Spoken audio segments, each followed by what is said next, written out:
नमस्ते बिहार और मैं हूं आप सबके साथ सोनाली सिंह। बुलेटिन की शुरुआत इस वक्त की बड़ी खबर के साथ। पटना में गंगा का जलस्तर लगातार बढ़ रहा है। पटना नहर में पानी के दबाव से तटबंध में लीकेज की स्थिति हो गई है। गंगा के बढ़ते जलस्तर के कारण दीघा गेट को बंद कर दिया गया है। 8 पंप से पानी की निकासी की जा रही है। वहीं देर रात पटना के डीएम ने अधिकारियों के साथ हालात का जायजा लिया। डीएम चंद्रशेखर सिंह से बातचीत की न्यूज 18 से हमारे सहयोगी आनंद अमृतराज ने। पटना में गंगा के जलस्तर बढ़ने की वजह से पटना पे बाढ़ का खतरा मंडरा रहा है, लेकिन चिंता की एक और बात है कि दीघा लॉक जो है वहां पे 8 पंप लगाया गया था, जिसमें से अभी कुछ पंप काम नहीं कर रहे हैं और इस वक्त दीघा लॉक को पूरी तरीके से बंद कर दिया गया है। और इस वक्त खतरे के निशान से हम आपको तस्वीर दिखा रहे हैं। 51.4 पटना के जिलाधिकारी चंद्रशेखर सिंह हमारे साथ मौजूद हैं, जो रात में इस वक्त पहुंचे हैं। सर, क्या कुछ अपडेट है सर, और क्या कुछ जानकारी है? जलस्तर हम लोगों का गंगा का काफी बढ़ा है। खतरे के निशान से लगभग 1.25 मीटर ऊपर चल रहा है और 2016 का जो हम लोगों का लेवल था उससे लगभग 35 से 40 सेंटीमीटर कम रह गया है। तो हम लोग ये मान के चल रहे हैं कि 2016 का लेवल क्रॉस करेगा और उसको देखते हुए हम लोग तैयारी कर रहे हैं। तो अभी तक शहरी सुरक्षा तटबंध हमारा पूरी तरह सुरक्षित है। 2-3 जगह पर दबाव है हम लोगों का, जिस पर हम लोग काम कर रहे हैं। और एक ये पॉइंट है हमारा दीघा लॉक का, जहां पटना नहर आकर के मिलती है। इसका भी गेट बंद कर दिया गया है, लेकिन नहर में पानी काफी है तो उसको पंप आउट करने के लिए बुडको के माध्यम से हम लोग यहाँ काम कर रहे हैं। कुल 8 पंप अभी तक लगे हैं, 3 डीजल और 5 इलेक्ट्रिक। 3 डीजल हम लोग देख रहे हैं काफी अच्छा चल रहा है, लेकिन इलेक्ट्रिक पंप जो है उसकी हम लोगों को थोड़ा सा डाउट है कि पूरी क्षमता से काम कर रहा है। एक जगह तटबंध में रिसाव भी हुआ था, उसको हम लोगों ने ठीक कराया है। तो अगला 2 दिन हम लोगों के लिए बहुत इंपॉर्टेंट है, चुनौतीपूर्ण है और हम लोग प्रयास कर रहे हैं किसी प्रकार की दुर्घटना नहीं हो, सभी लोग सुरक्षित रहें। पटना के जिलाधिकारी जो बता रहे हैं कि अगले 2 दिन पटना के लिए बहुत वाइटल है और फिलहाल तैयारी जिला प्रशासन की तरफ से पूरी तरीके से की गई है, लेकिन अगले 2 दिन में तस्वीर क्या रहती है ये देखना दिलचस्प होगा। लेकिन फिलहाल हम आपको दीघा लॉक की तस्वीर दिखा रहे हैं, जहां पे रात के समय पटना के जिलाधिकारी खुद पहुंच गए अपनी टीम के साथ और लगातार निगरानी कर रहे हैं। और अगर गंगा का जलस्तर बढ़ता है तो पटना पे खतरा बढ़ सकता है। कैमरामैन सुबोध के साथ Anand Amritraj, news 18 network, Digha lock, Patna. Bihar के कई जिले बाढ़ प्रभावित हैं। गंगा सहित कई नदियां उफान पर हैं। राजधानी से लेकर तमाम इलाके पानी में डूब चुके हैं। निचले इलाकों में पानी भरने से खेतों में लगी फसल तबाह हो चुकी है। गांव के गांव टापू में तब्दील हो चुके हैं। बाढ़ प्रभावित इलाकों में प्रशासन हालात पर नजर बनाए हुए है।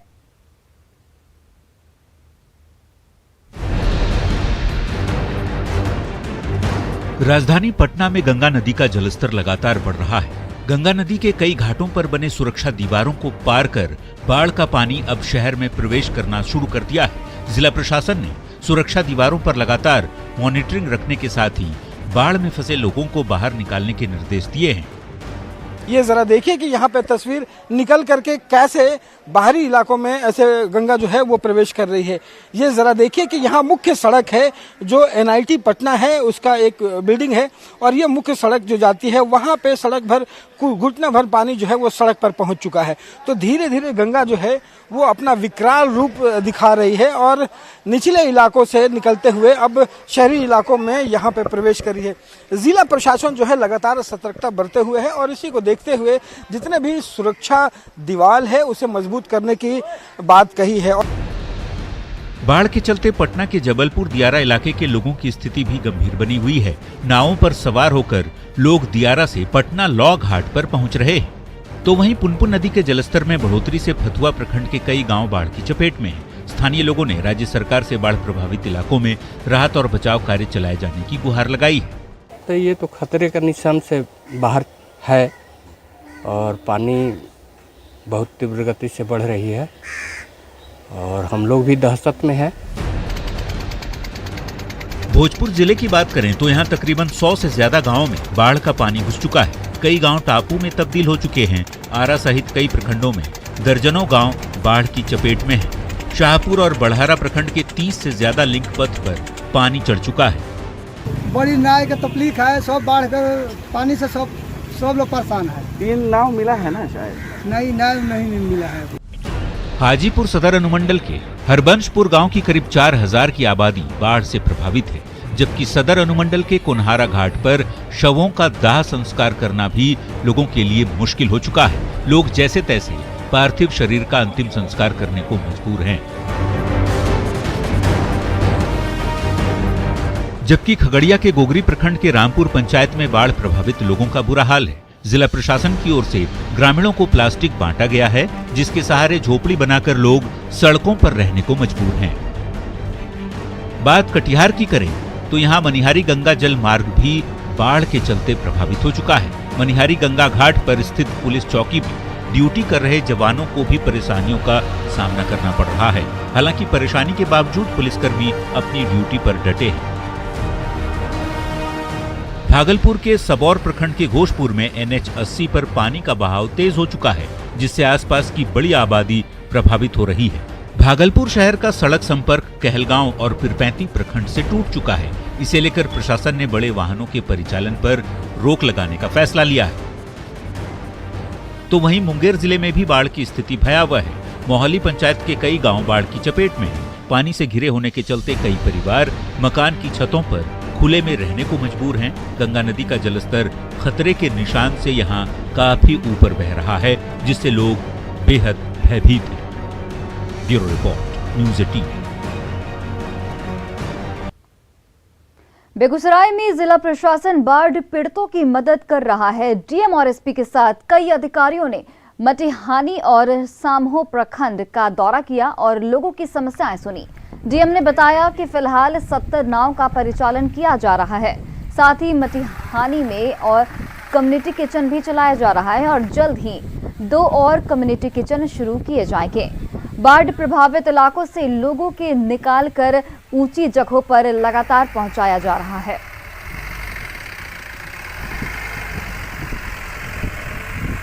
और देखिए, लखीसराय के पिपरिया प्रखंड के दियारा इलाके में गंगा का पानी भर गया है। सड़कों पर पानी बह रहा है। 10 से ज्यादा गांव का संपर्क जिला मुख्यालय से टूट गया है। बाढ़ पीड़ितों का साफ तौर पर कहना है कि जिला प्रशासन की ओर से उन्हें कोई मदद नहीं मिल रही है।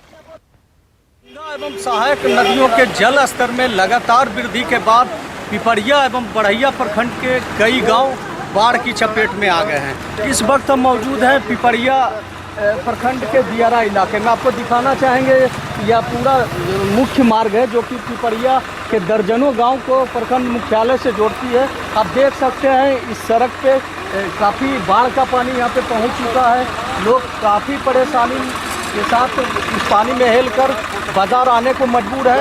आप कुछ ग्रामीण भी हैं, हम उनसे बात करते हैं। क्या है, कितनी परेशानी हो रही है आपको? बहुत परेशानी है। जिला मुख्यालय से हम लोग का संपर्क भंग हो चुका है और यहाँ राशन, किराना के सामान, बिजली की आपूर्ति सभी में बहुत दिक्कतें हो रही है। अविलंब प्रशासन को इस पर ध्यान देना चाहिए, क्योंकि प्राकृतिक आपदा है। इसमें सब लोगों को मिलजुल करके से लड़ने की जरूरत है। लगातार पानी बढ़ रहा है। पानी का वेग कल से ज्यादा हो गया बढ़ने। आवागमन ठप है। बिल्कुल आवागमन ठप। लगातार बाढ़ का पानी बढ़ता जा रहा है और जल स्तर इसका और ऊंचा हो रहा है।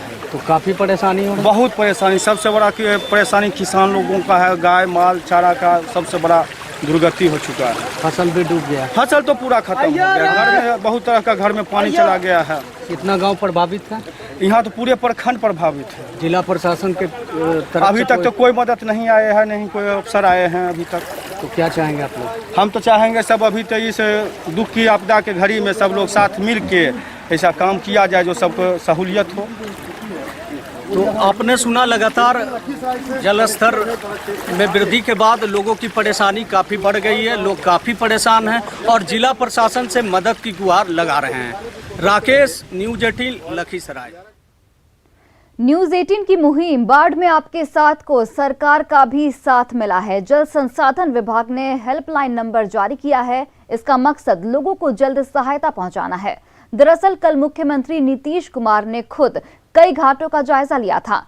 सीएम के साथ जल संसाधन मंत्री संजय झा भी मौजूद थे। हालात का जायजा लेने के बाद जल संसाधन विभाग ने हालात पर काबू पाने और प्रभावित लोगों को तत्काल राहत पहुंचाने के मकसद से फ्लड कंट्रोल सेल बनाया है।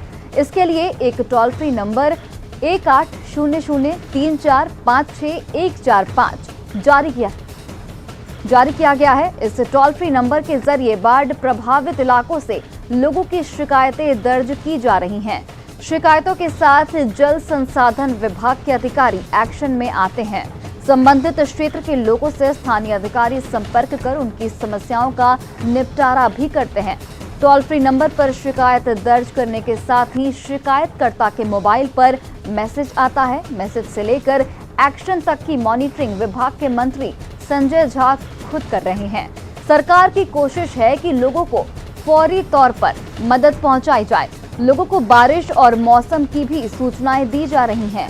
बिहार सरकार के इस पहल का फायदा नेपाल के लोगों को भी मिल रहा है। बाढ़ग्रस्त इलाकों के लिए हेलो WRD ऐप भी डाउनलोड कर शिकायतें दर्ज आप करा सकते हैं।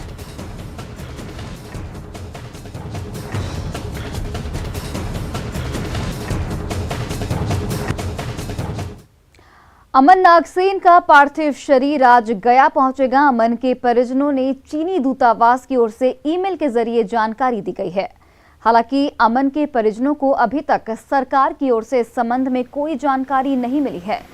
अमन के परिजनों ने राजकीय सम्मान के साथ अमन का अंतिम संस्कार किए जाने की मांग की है। इस संबंध में डॉक्टर प्रेम कुमार ने भी सीएम को पत्र लिखा है। आपको बता दें कि पढ़ने के लिए चीन गए अमन की बीते 23 जुलाई को चीन में तियानजिन विश्वविद्यालय के हॉस्टल में हत्या कर दी गई थी। आज उनके शव को गया लाया जाएगा, जिसका अंतिम संस्कार गया जिले में उनके पैतृक गांव कस्तुआ में किया जाएगा। परिजन अंतिम संस्कार की तैयारी कर रहे हैं। ये तो सरकार की जिम्मेवारी है कि उचित जानकारी दे। सरकार की उचित जानकारी नहीं होने के कारण हम तो दुखी हैं ही, हमारे परिजन भी जो परेशान हो रहे हैं आने जाने में। इस सब का उत्तरदायी सरकार है। हम पूरी तरह से सरकार पर रखते हैं कि सरकार विफल है। अभी तक हमें कोई जानकारी सही नहीं दी जा रही है। ये सरकार की विफलता दर्शाती है। वो बोले थे कि 11 को आएंगे, पेपर में आए थे न्यूज़पेपर में कि 11 को अमन नागसेन अमन का शव लाया जाएगा, पर कहाँ अभी तक तो नहीं आया। हमारे फैमिली ला रहे हैं, सब लोग पूछ रहे हैं कब आएगा कब आएगा। हम क्या बोले उन्हें। हमें और तारीख बताया गया है? नहीं, हमें एम्बेसी के थ्रू से मेरे पापा जी के पास मेल आया था कि 13 को आएंगे। उसके बाद यहाँ आने का कुछ बताया? नहीं, यहाँ आने का कोई कुछ भी अभी हमें नहीं पता है कि यहाँ कब लेकर आ रहे हैं वो।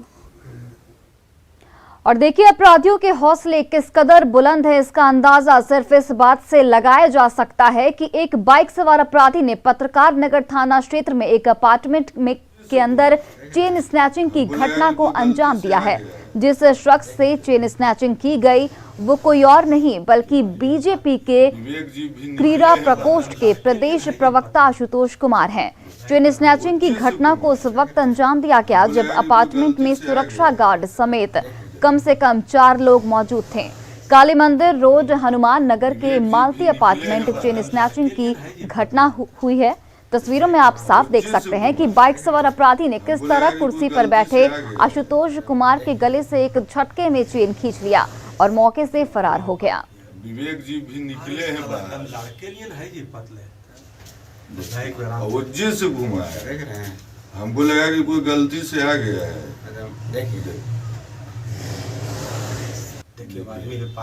विवेक जी भी। केंद्रीय मंत्री बनने के बाद आरसीपी सिंह 16 अगस्त को पहली बार पटना पहुंच रहे हैं। उनके स्वागत के लिए पटना में कई जगहों पर पोस्टर लगाए गए हैं। इन पोस्टरों से जेडीयू के अंदर खाने की राजनीति गर्मा गई है। पहले पोस्टर से बड़े नेताओं की तस्वीर गायब रहने पर सियासत हुई। अब पटना में कैसे पोस्टर लगे हैं, ये रिपोर्ट देखिए। जेडीयू के वरिष्ठ नेता और केंद्र सरकार में मंत्री आरसीपी सिंह 16 अगस्त को पटना पहुंच रहे हैं और मंत्री बनने के बाद पहली बार पटना पहुंचने पर उनके समर्थकों में जबरदस्त उत्साह है। और इस वक्त जब पटना में पोस्टर पॉलिटिक्स चल रहा है तो एक तस्वीर हम आपको दिखाते हैं। इस वक्त हम खड़े हैं आरसीपी सिंह के घर के ठीक बाहर और ठीक बाहर आप एक बड़े पोस्टर को देख सकते हैं जिसमें नीतीश कुमार, आरसीपी सिंह और ललन सिंह तो हैं ही, लेकिन सबसे प्रमुख बात इसमें यह है कि इसमें उपेंद्र कुशवाहा की भी तस्वीर लगी हुई है। और कई जगहों पर ऐसी तस्वीर लगी हुई है जो पटना में पोस्टर लगे हुए हैं जिसमें से उपेंद्र कुशवाहा की तस्वीर गायब है। ललन सिंह जरूर दिख रहे हैं, नीतीश कुमार दिख रहे हैं और आरसीपी सिंह, लेकिन आरसीपी सिंह के घर के ठीक बाहर जो पोस्टर लगाया गया उसमें उपेंद्र कुशवाहा को भी जगह मिल गई है। तो मतलब साफ है कि जो लगातार पोस्टर के बहाने सियासत गर्म हो रही थी और कई तरह की बातें आ रही थी। तो आरसीपी सिंह घर के बाहर जो पोस्टर लगा हुआ है वो बहुत कुछ तस्वीर बयां करती है।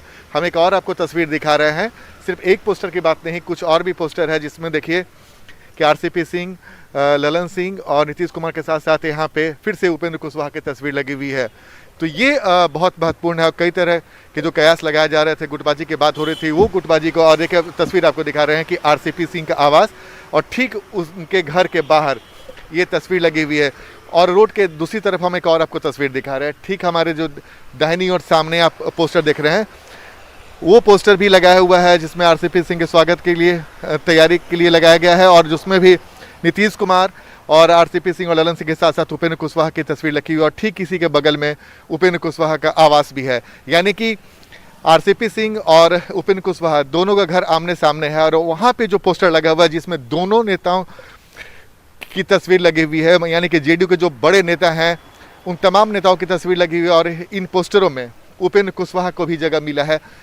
तो मतलब साफ है कि भले ही पोस्टर के बहाने कई तरह के राजनीति की बात आ रही थी, लेकिन आरसीपी सिंह और उपेंद्र कुशवाहा के आवास के बाहर जो पोस्टर लगे हैं आरसीपी सिंह के स्वागत के लिए, उसमें उपेंद्र कुशवाहा, आरसीपी सिंह, ललन सिंह और नीतीश कुमार चारों की तस्वीर प्रमुखता से लगी हुई है। आनंद अमृतराज, न्यूज 18 नेटवर्क, पटना। जातिगत जनगणना के मुद्दे को हवा देने के लिए लालू प्रसाद यादव एक्टिव हो चुके हैं। लालू यादव ने एक ट्वीट किया जिसमें जनगणना के बहिष्कार की बात कही गई थी।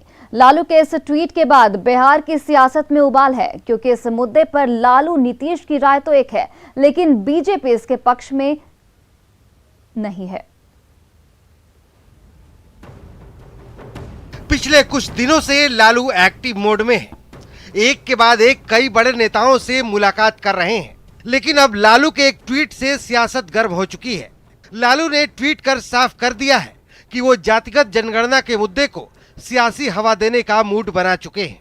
लालू ने ट्वीट में लिखा है कि अगर 2021 जनगणना में जातियों की गणना नहीं होगी तो बिहार के अलावा देश के सभी पिछड़े अति पिछड़ों के साथ दलित और अल्पसंख्यक भी गणना का बहिष्कार कर सकते हैं।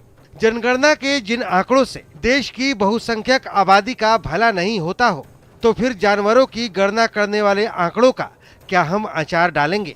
लालू के इस ट्वीट के बाद बिहार की सियासत गर्म हो चली है। लालू के ट्वीट को बिहार बीजेपी अध्यक्ष संजय जायसवाल ने घटिया मानसिकता करार दिया, तो जातीय जनगणना के पक्ष में खड़ा जेडीयू प्रधानमंत्री से उम्मीदें लगा रहा है।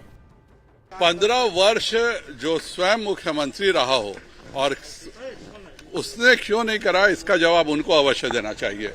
और वह सदैव से घटियापन की मानसिकता के ही शिकार व्यक्ति रहे। आरजेडी का शुरू से स्टैंड जो है सियासत करना होता है। हम लोग के नेता आदरणीय नेता नीतीश कुमार जी का सोच है कि जातीय जनगणना यदि होता है तो समाज की जितनी भी जातीय, समाज में जितनी भी जातियां हैं उसका एक्चुअल हम लोग को जानकारी होगा, और उसके विकास के लिए, उसके उत्थान के लिए सरकार को सुविधा होगी। उनके उत्थान कैसे होगा? सिर्फ ये व्यक्ति जो है वो नहीं, इन सब के पीछे दल है। जैसे अगर मैं हूँ तो राष्ट्रीय जनता दल और बिहार झारखंड की एक बहुत बड़ी ताकत है। कल जिस प्रकार से बिल पास हुआ ना इंश्योरेंस वाला, मैं बता रहा हूं कि कल संसद की आत्मा को इन्होंने मार दिया। मार्शल बुला लिए, अर्ध सैन्य अवस्था में आप बिल पास कर रहे हैं। ये इतिहास गवाह रहेगा कि इस सरकार ने इस इमारत की जो आत्मा थी ना, उसका कत्ल कर दिया। दरअसल जातीय जनगणना के मुद्दे पर लालू और नीतीश कुमार की राय एक है, जबकि केंद्र सरकार ने साफ कर दिया है कि इस बार जातिगत जनगणना नहीं होगी। न्यूज 18 के लिए दिल्ली से अमितेश कुमार के साथ पटना से शैलेंद्र कुमार की रिपोर्ट। और फिलहाल इस बुलेटिन में इतना ही। आप देखते रहिए न्यूज 18 बिहार झारखंड।